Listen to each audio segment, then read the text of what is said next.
Hey, good morning, Three Rivers. I want to share with you something that I'm reading, and it is very profound for me. And I hope it will be profound for you because it's Friday, and the weekend's coming, and Sunday's going to be here before you know it. And this book right here, um, Eugene Peterson, A Long Obedience in the Same Direction, and I referenced it last Sunday, that the title in particular. But this is a reflection on Psalm 122 in regard to coming to worship and really the decree, the command of the Lord to give thanks. And this was just profound. So I'd like to read it to you. And it's just, I hope it'll be a blessing to you. And it was profound for me and very helpful for me. And I hope it will be for you. He says, but very often we don't feel like it. And so we say, it would be dishonest for me to go to a place of worship and praise God when I don't feel like it. I would be a hypocrite. The Psalm says, I don't care whether you feel like it or not, as was decreed, give thanks to the name of God. I put great emphasis on the fact that Christians worship because they want to, not because they are forced to. But I have never said that we worship because we feel like it. Feelings are great liars. If Christians worshiped only when they felt like it, there would be precious little worship.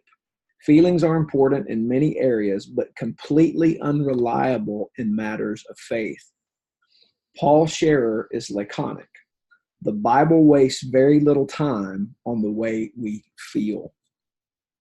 We live in what one writer has called the age of sensation.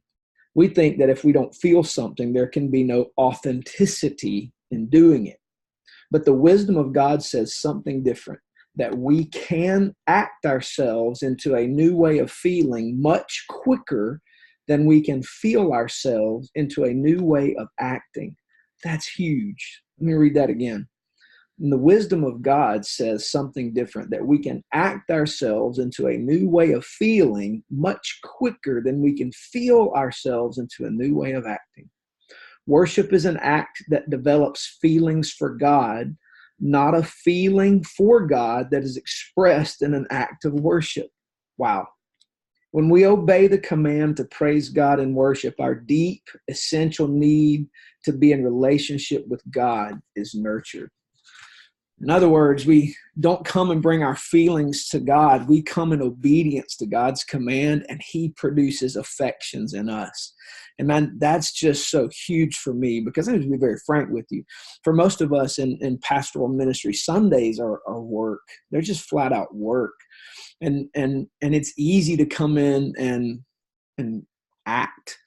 But the truth of the matter is that it's an act of obedience to give praise to God, and in that, God produces affections. And I can testify to that I don't feel very Sunday when it comes to worship, but when I leave on Sundays, I know I've been in the presence of God, and I know that I obeyed, and there are feelings of affection that are produced usually after, but not before. And after reading that this morning, it made a lot of sense about my experience. So, man, I hope that's an encouragement to you, Three Rivers, or anybody else and our friends who listen and read on the blog, or listen to the podcast, or listen to sermons online. So I hope that's an encouragement to you. I look forward to seeing you Sunday. Come as an act of obedience to give thanks to God. Let's trust Him to work all that out in us and all the good ways He's doing it, because we can act ourselves by obedience into our feelings quicker than we can feel things. And so what a great insight by Eugene Peterson. I hope that's a blessing to you. Hope you have a great day. Grace and peace to you. And Lord willing, we'll see you Sunday morning. Have a great Friday.